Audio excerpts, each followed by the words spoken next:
સુરતની લીંબાદ પોલીસે કબજે કરેલા વાહનોમાં ગત મોડી રાત્રે આગ ફાટી નીકળી હતી।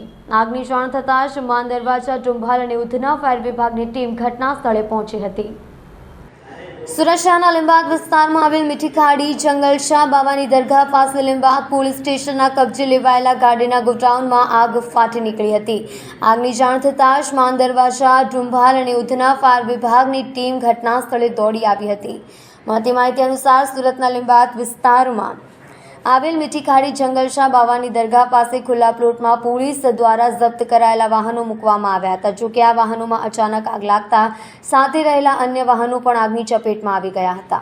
જોતજોતામાં આગે વિકરાળ સ્વરૂપ ધારણ કરી લેતા 150 જેટલા વાહનો બળીને ખાખ થયા હતા, જેમાં રિક્ષા, ટેમ્પો અને ફોર વ્હીલરમાં આગ લાગતા ફાયર ફાઇટરો તાત્કાલિક ઘટના સ્થળે દોડી આવી આગ ઉપર કાબુ મેળવવાનો પ્રયાસ કર્યો હતો।